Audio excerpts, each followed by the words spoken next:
Hello. Attendez, parce que j'ai toujours besoin d'un petit temps de préparation.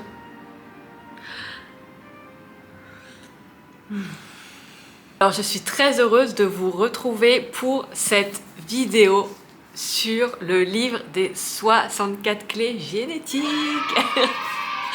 J'avais trop hâte de pouvoir avoir ce livre. J'ai pu l'avoir au moment de mon retour en France et donc j'avais trop hâte de vous le partager parce que si vous me suivez depuis un moment, vous connaissez ma passion pour les clés génétiques. Donc aujourd'hui, il y a très peu, voire pas du tout d'ailleurs, il n'y a rien du tout qui existe en français à part ce livre sur les clés génétiques et tout le reste des livres autour des clés génétiques, autour de la sagesse, des différents chemins, etc. sont pour l'instant toujours en anglais. Mais voilà, on a déjà le premier livre sur la base, les 64 clés génétiques, qui est enfin sorti en français.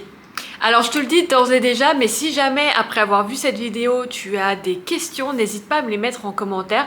Ça me permettra peut-être de te faire une autre vidéo si jamais j'ai pas répondu à certaines choses. C'est donc le premier livre officiel sur les clés génétiques en français. Et avant de rentrer dans le vif du sujet, je me suis dit que ça serait intéressant de simplement rappeler qu'est-ce que c'est que les 64 clés génétiques. Les 64 clés génétiques, c'est une sagesse qui représente en quelque sorte le voyage d'évolution de notre conscience inscrit dans nos gènes, inscrit dans notre ADN. Et donc ce voyage nous amène vraiment à comprendre nos peurs, nos ombres, mais aussi notre plus grand potentiel. Et c'est ça qui est vraiment intéressant avec les clés génétiques, c'est qu'il n'y a pas de jugement en fait. C'est vraiment l'étendue du spectre de la conscience et tout ce qu'on peut traverser au cours de notre chemin de vie. Et justement, ce qui est intéressant avec les clés génétiques, c'est qu'on se rend compte que c'est pas une fatalité en fait. On n'est pas victime de nos ombres, on n'est pas victime de nos peurs, on n'est pas victime de tout ça. Ce ne sont que des schémas. Et quand on y met de la conscience dessus, ça nous permet justement d'activer le don qui est véritablement en nous et cette lumière qui est en nous. Ça nous montre que on a le choix de se positionner face aux événements de la vie, face à ce qui nous arrive pour sortir de la fréquence de l'ombre et aller vers la fréquence du don et du Siddhi. Alors, si jamais tu sais pas ce que sont ces trois fréquences ombre, don, Siddhi, je te remets un lien vers une vidéo que j'avais faite justement spécifiquement à ce sujet. En fait, ce qui est hyper intéressant avec les clés génétiques, c'est que ça vient en combinaison aussi de certaines choses et notamment de certaines études qui vont de plus en plus dans le sens que nous ne sommes pas victimes de nos gènes, nous ne sommes pas victimes de la génétique, mais que au contraire, nous avons un pouvoir par rapport à comment on se positionne à ce qui nous arrive dans la vie, de remodeler ce gène. Et ça, c'est vraiment intéressant. Et d'ailleurs, comme complément qui est intéressant pour mieux comprendre cette partie-là, je vous recommande le livre « Le génie dans vos gènes » de Dawson Church, qui parle entre autres de ça. Donc, il y a d'autres livres maintenant qui parlent aussi de ça. Mais voilà, ça permet vraiment de comprendre que on n'est pas victime de notre génétique. Contrairement à ce qu'on a pu croire pendant longtemps, on n'est pas victime de notre génétique. Et donc, moi, ce que j'aime par-dessus tout avec les 64 clés génétiques, c'est que ça nous permet de mettre en conscience, de mettre en lumière ce qui se joue en nous. Et donc, ça nous donne vraiment le choix de se positionner en fait. Est-ce que j'ai vraiment envie de rester dans la fréquence de l'ombre, dans la fréquence plus basse, dans la fréquence où je suis coincée dans mes schémas de souffrance, de peur, de victime, ou est-ce que j'ai envie d'aller vers quelque chose qui, a priori, est beaucoup plus épanouissant, qui est beaucoup plus dans la paix et dans le bien-être? Après, ça reste un choix.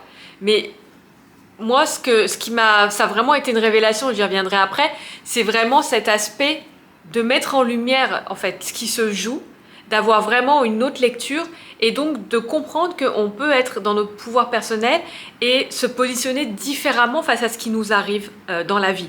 On n'est pas victime de ce qui nous arrive et rien n'est une fatalité. On a le choix de comment nous, on va se positionner intérieurement, extérieurement par rapport à ce qui se passe. Donc les 64 clés génétiques, c'est aussi un complément du design humain, tout simplement parce que c'est vraiment la sagesse qui va aller beaucoup plus en profondeur dans les 64 portes qui font partie du design humain. Et donc Richard Rudd a canalisé en fait cette sagesse qui va beaucoup plus en profondeur dans cette approche des portes et qui en a fait une sagesse à part entière. C'est d'ailleurs une sagesse qui a son propre chemin. C'est-à-dire qu'on peut tout à fait commencer par les clés génétiques sans rien connaître de son design humain. Donc après, c'est intéressant de comprendre le système et de comprendre comment ça fonctionne, puisque tout fait partie d'un système, mais on peut très bien aborder les clés génétiques en tant que telles, puisqu'il y a des chemins à part entière. Je vais te mettre le lien en description, mais tu vas pouvoir aussi faire ton schéma de tes clés génétiques, donc qui a aussi son propre schéma à part entière de celui du design humain. Et donc, dans ce schéma, il y a en fait 3 chemins. Le premier chemin, c'est la séquence d'activation, ce qui correspond à la croix d'incarnation en design humain. Donc, c'est vraiment ce qui va représenter la plus grande partie de ton énergie et la plus grande partie de ce que tu vis dans ton chemin de vie. Il y a ensuite la séquence de Vénus, où là, on va être plus sur les clés génétiques qui entrent en jeu par rapport à tes relations. Et puis la dernière, la séquence perle, la séquence de prospérité. Donc là, qu'est-ce qui rentre plus en compte par rapport à ta prospérité? Alors souvent, on a envie de commencer par la dernière parce que aujourd'hui, on est encore très focus sur la prospérité. Mais en réalité, le premier chemin d'ailleurs dans les clés génétiques, c'est la séquence d'activation, c'est la croix d'incarnation. Parce que c'est ton chemin de vie. Ce qui va représenter donc tes plus grands talents, que tu ne les vois ou pas, que tu en aies conscience ou pas, justement ça va t'aider à les mettre en conscience, mais aussi tes plus grands défis. Et c'est en partant de ça aussi qu'on arrive à la prospérité. Donc, bien sûr, on peut toujours aller voir directement ce que dit la séquence de prospérité et nos clés génétiques par rapport à la prospérité. Mais ça reste un chemin, et effectivement, le chemin, la séquence perle et le chemin de prospérité, c'est celui qui arrive en dernier finalement dans la sagesse des clés génétiques. Donc là, dans le livre, tu ne vas pas trouver d'explication sur ces différents chemins en fait et comment ils fonctionnent. Là, je vais y revenir après, mais tu as vraiment purement et simplement le détail des 64 clés génétiques. Et ce que j'ai oublié de préciser aussi, c'est que les 64 clés génétiques sont liées aux 64 hexagrammes du Yi King, qui est une sagesse chinoise. Donc c'est vraiment, Richard Rudd a énormément étudié, donc il a étudié avec le créateur du design humain, il a énormément étudié le Yi King, et ça l'a amené à avoir cette révélation, cette canalisation sur les 64 clés génétiques de notre ADN. Alors pourquoi moi j'aime autant cet outil et cette sagesse des 64 clés génétiques? Tout d'abord parce que c'est ce que je te disais tout à l'heure, ça te donne vraiment un aperçu de tout ton spectre de conscience. Donc ça te permet de mettre en mots et de comprendre par exemple tes peurs ou tes défis ou les schémas peut-être dans lesquels tu te sens bloqué sans vraiment arriver à comprendre ce qui se joue, tout en ayant du coup aussi les autres fréquences. Et donc il y a vraiment quelque chose, en fait, c'est sans jugement. C'est juste tout le spectre de ce qu'on est. Et après, pour moi, c'est vraiment à nous de, ok, là, je me reconnais dans ce schéma. Donc déjà, le voir et le mettre en conscience, c'est un premier pas. Mais j'ai envie d'être plus sur la fréquence du don parce que c'est là où je déploie vraiment mon potentiel. Et ça nous permet vraiment de nous positionner. Et ça, c'est vraiment hyper important. Et donc, j'aime aussi cette sagesse parce que justement, elle nous permet de sortir de ce truc de victime et de comprendre qu'on peut se positionner, encore une fois, autrement face à ce qui nous arrive. Que nous ne sommes pas victimes de ce qui nous arrive et que nous ne sommes pas victimes de nos gènes, comme je l'ai dit tout à l'heure. L'autre chose, peut-être pour laquelle j'aime autant les 64 clés génétiques, c'est que dans mon histoire, alors tu le sais si tu me suis vraiment depuis un moment, pour le coup, j'ai retrouvé mon père par un test ADN. Donc il y a de ça 4 ou 5 ans. Donc, faut croire que moi et l'ADN, il y a un truc, mais effectivement, j'ai retrouvé mon père par un test ADN. Donc, les 64 clés génétiques, c'est peut-être pas si étonnant que pour moi, ça a été une évidence. Et donc, la raison pour laquelle aussi j'aime autant cette sagesse, c'est que je ressens une vérité intemporelle derrière ces clés génétiques. Comme une résonance en fait avec des choses auxquelles je croyais déjà mais que je n'avais jamais lu nulle part. Et c'était la première fois que je lisais certaines choses auxquelles je croyais enfin quelque part. Et donc dans les 64 clés génétiques. Et en fait ça m'a vraiment... Les 64 clés génétiques, quand j'ai découvert ça, ça m'a vraiment fait l'effet de... une sorte d'évidence. En fait c'est pas comme si j'apprenais quelque chose, c'est comme si je me souvenais de quelque chose. C'est vraiment ça que ça m'a fait ressentir. Ce sentiment que je n'apprenais pas, que je ne découvrais pas, mais que je me souvenais. Donc ce qu'il faut comprendre aussi avec les 64 clés génétiques, c'est que c'est pas doudou en fait, c'est pas quelque chose qui... Voilà, ça te montre aussi tes schémas, tes peurs, des comportements qui sont moins acceptés socialement parlant. Donc c'est pas doudou en fait, c'est confrontant. Moi je sais que quand je prépare les croix d'incarnation, parfois je me dis waouh, quand même c'est confrontant. Et c'est confrontant, ça peut être confrontant parce que ça nous met face à des schémas qui sont pas agréables, face à des peurs qui sont pas confortables. Donc très clairement ça peut être confrontant, mais c'est aussi comme ça qu'on sort en fait de ces schémas-là, et c'est comme ça qu'on évolue. C'est pour ça que c'est important d'être dans le non-jugement de soi et de ce qu'on va découvrir à propos de soi, par exemple, à travers les 64 clés génétiques, pour être en mesure vraiment d'accueillir ce qui a besoin d'être accueilli et transmuté. Je me prends une petite gorgée de thé. Alors, autre chose aussi avec les clés génétiques, c'est que, et d'ailleurs c'est dit dans le livre, c'est quelque chose qui s'expérimente. On s'approprie nos clés génétiques. On assimile par la contemplation, on fait les liens avec notre histoire, avec ce qu'on a vécu.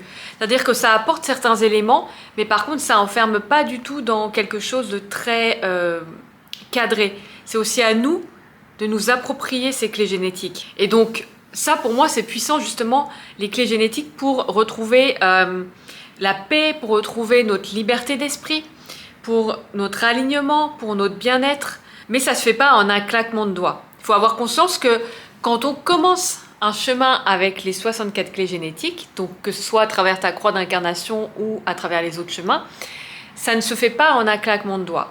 Et c'est important, je pense, d'avoir conscience de ça quand on commence à découvrir les clés génétiques, à comprendre que c'est quelque chose qui s'infuse, qui se relie et qui se contemple au fur et à mesure de notre cheminement, de nos expériences et de ce qu'on va vivre. Donc d'ailleurs, je vais vous lire juste une phrase en fait qui est écrite dans le livre. Quelle que soit votre manière de l'utiliser, ce livre est conçu pour être un compagnon créatif à long terme, plutôt qu'un ouvrage qu'on lit et qu'on oublie. Puisqu'il s'agit d'un système ouvert, vous êtes bienvenue pour inventer de nouvelles façons d'appliquer les clés génétiques ou de les adapter à votre vie. Ce qui compte, c'est que vous vous serviez de votre imagination et que vous appréciez le voyage. Donc ça, c'est vraiment important. Il faut comprendre que ce n'est pas quelque chose qui va t'enfermer, ou c'est vraiment à nous de nous approprier ce qu'on découvre avec conscience, avec discernement et avec honnêteté avec soi-même, pour pouvoir en faire un catalyseur de changement, un catalyseur de bien-être, un catalyseur d'alignement.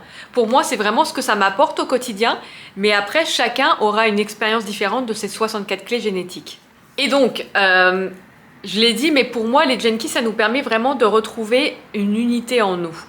C'est-à-dire que ça nous permet de nous réconcilier avec qui on est, avec aussi nos schémas de souffrance et tout ce qui se joue en nous, parce qu'on comprend qu'on n'est pas que ça, qu'on a aussi le don, le potentiel en nous. Donc on n'est pas que nos peurs, on n'est pas que nos schémas de victimes ou de souffrance. Et ça nous guide du coup à nous réconcilier avec nous-mêmes, avec notre expérience humaine, et ça nous montre qu'on a vraiment cette puissance en fait de sortir du rôle de victime pour retrouver l'unité en soi, accepter toutes les parts de soi sans jugement et finalement reprendre notre pouvoir personnel ainsi. Et moi, ce qui m'avait aussi le plus apaisé, et d'ailleurs c'était, est-ce que j'avais déjà découvert les clés génétiques à ce moment-là? Possible. Mais en tout cas, ce qui m'avait le plus apaisé dans mon expérience, je me suis rendu compte une fois, ce que j'ai fait, c'est d'accepter que tout et son contraire pouvaient cohabiter en moi. C'est-à-dire que la joie et la tristesse pouvaient cohabiter en même temps, que l'inconfort et le confort pouvaient cohabiter en même temps en moi. Et ça a été vraiment quelque chose d'accepter que tout ça pouvait cohabiter ensemble en moi. Ça a été quelque chose, et c'est toujours quelque chose qui m'apaise énormément et qui me permet de cultiver en fait ma paix intérieure.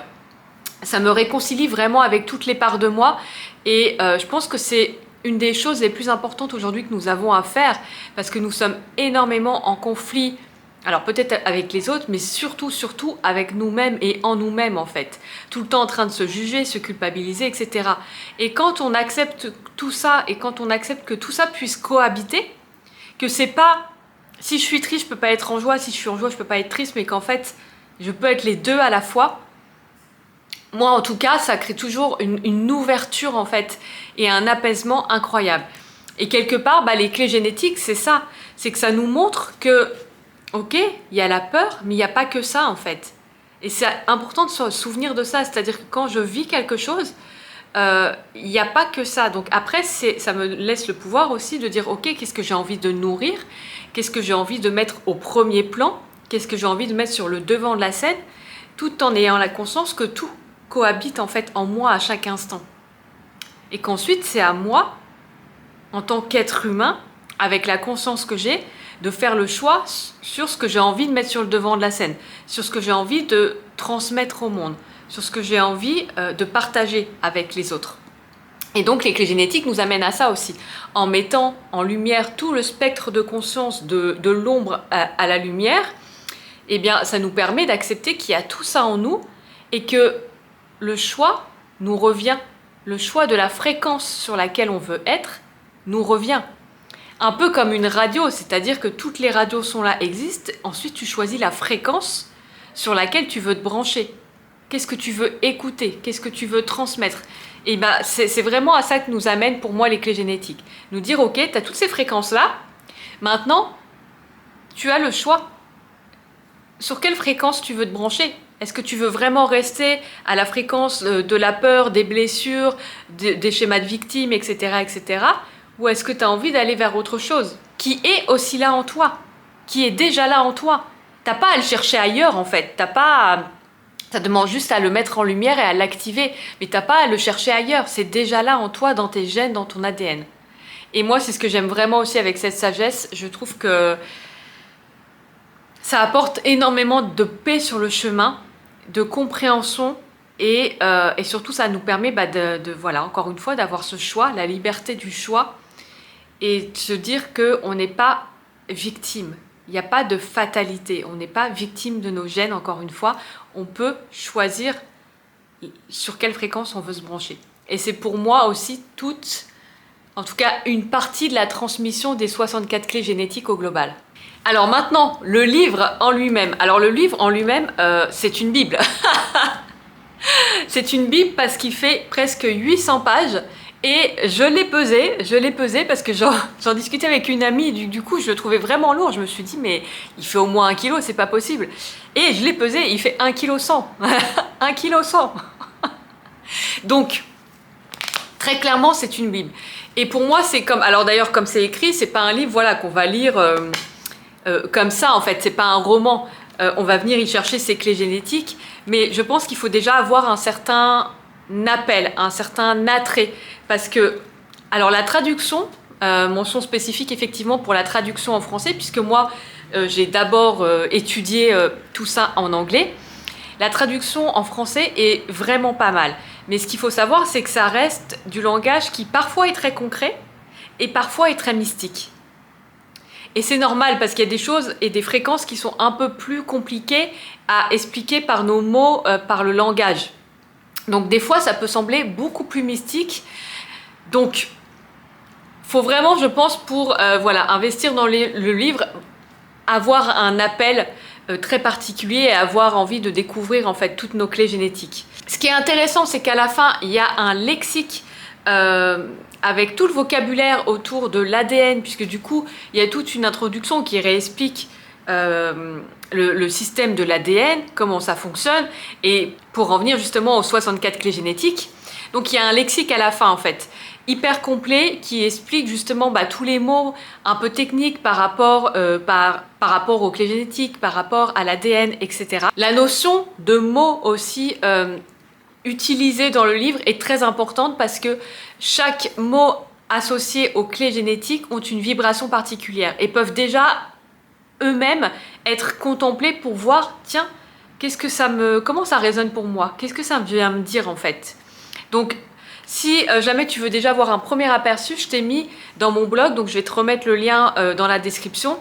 Je t'ai créé un article avec justement les 64 clés génétiques et les mots associés pour chacune de ces clés. Donc ça te permet déjà, tu vois, de t'en imprégner en fait tranquillement et de voir comment ça résonne pour toi déjà. Donc, comme je te le disais, c'est pas forcément un livre enfin c'est pas forcément, même pas du tout d'ailleurs, un livre qui va se lire de manière brute de la page 1 à la page 800. tu vas voir que tu as en fait une page pour chaque clé génétique. Enfin, une page. Tu as plusieurs pages en fait dédiées à une clé génétique et tu vas avoir le détail de la clé génétique avec son nombre. Donc, qu'est-ce que vient dire son nombre? La nature refoulée et la nature réactive. Donc ça, c'est des notions hyper intéressantes parce que ça permet de comprendre aussi que quand on est sur la fréquence de l'onde, on a deux façons de réagir qui sont totalement opposées. Et puis ensuite, tu vas avoir la description du don, en fait, de la lumière, en quelque sorte, de cette clé génétique. Et ensuite, de la troisième fréquence, qui est la fréquence du CD. Et donc, tout le livre est conçu comme ça, avec des informations sur chacune des clés, structurées ainsi.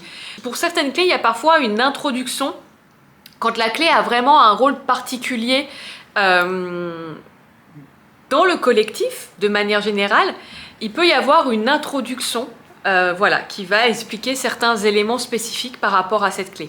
Maintenant, du coup, comment tu peux justement utiliser ce livre si ça t'appelle et si tu as envie d'en savoir plus, comment tu peux l'utiliser?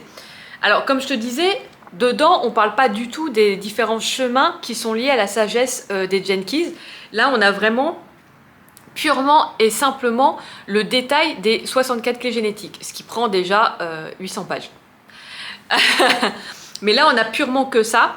En revanche, ce que tu peux faire, c'est, si tu as édité ton profil, justement, clé génétique, avec le lien que je t'ai mis en dessous dans la description, tu peux, avec le livre, aller voir ce que signifie chaque clé. Le seul truc, c'est que tu n'auras évidemment pas le détail de qu'est-ce que signifie cette clé dans cette position-là. C'est ça, en fait, le truc. C'est que là, tu as vraiment pur et dur les 64 clés génétiques. Mais par rapport à ton schéma, tu vas pouvoir aller voir, tiens, toutes tes clés, et il y en a dans le schéma hologénétique, il y en a 11, quelque chose comme ça. Et tu vas pouvoir déjà voir en fait qu'est-ce que ça dit, comment ça résonne pour toi. Mais le seul truc, c'est que effectivement, tu vas être limité dans le sens où tu vas pas savoir quelle sphère correspond à quoi et donc quelle est son importance. Sache déjà que les sphères du haut, du bas et droite-gauche, donc celle qui forme un losange, c'est celle de ta croix d'incarnation. Donc c'est ton chemin de vie, c'est ta plus grande énergie, c'est les clés qui vont jouer le rôle le plus important. Donc si jamais tu as envie d'en savoir plus en fait sur cette séquence d'activation et ta croix d'incarnation, sache que je propose une analyse dédiée qui combine justement design humain et clés génétiques pour en savoir plus en fait sur qu'est-ce que tes clés génétiques elles viennent dire de ton chemin de vie et quel est leur rôle par rapport à leur position. Et ça, c'est vraiment quelque chose qui m'a hyper éclairée, mais si tu as vu d'autres vidéos sur ma chaîne, tu le sais déjà. Mais voilà, en tout cas, tu peux l'utiliser comme ça. Ou alors, d'ailleurs, c'est proposé aussi dans le livre, et effectivement, pour moi, c'est quelque chose qui est intéressant, c'est que tu peux aussi te servir de ce livre un peu comme si d'un oracle, quelque part. Que la clé génétique, elle soit active dans ton design ou pas, elles ont toutes, c'est ce que je te disais au tout départ, pour moi il y a une vérité universelle derrière toutes ces clés génétiques et elles ont toutes un message en fait à nous transmettre. Et en plus on est impacté par toutes les clés génétiques de toute façon d'une manière ou d'une autre, que ce soit par le collectif dans lequel on baigne ou par les transits planétaires, puisque les différentes clés génétiques vont aussi transiter selon le soleil, selon la lune, etc., etc. Donc elles nous impactent aussi. Donc c'est pour ça que ça peut résonner avec nous, même si ce n'est pas directement actif dans notre schéma hologénétique ou dans notre design humain. Donc ce que tu peux faire aussi, si vraiment tu ressens l'appel de te plonger voilà, dans cette Bible, c'est t'en servir un peu comme d'un oracle et te dire ok, là si par exemple tu as un questionnement ou tu fais face à une problématique et tu ne sais pas trop comment te positionner, de l'ouvrir au hasard et de voir sur quelle clé tu tombes et de voir quel est son message, qu'est-ce que ça vient de transmettre. Donc c'est vraiment pour moi, quand on veut débuter, j'entends avec les clés génétiques et qu'on n'est pas déjà passionné ou qu'on n'a pas déjà étudié un peu d'une manière ou d'une autre les clés génétiques, c'est deux approches en fait que tu peux avoir pour vraiment commencer un chemin avec tes clés génétiques et avec ce livre. Et Alors après, il peut y avoir le questionnement aussi quand on découvre les clés génétiques, puisque comme je te le disais, tu comprends du coup ta fréquence de l'ombre, mais tu vois aussi que tu as tout ton potentiel, la fréquence du don et la fréquence du CD. On peut se dire, ouais mais ok, comment je passe de l'un à l'autre? Donc ça c'est quelque chose que, en tout cas je te partage ma technique dans l'analyse de la croix d'incarnation que je te propose. Je te donne ma technique justement à moi pour aller transmuter ces ombres et pour comprendre aussi comment passer finalement de cette fréquence de l'ombre à la fréquence du don. Parce que c'est pas quelque chose qui est forcément expliqué dans ce livre.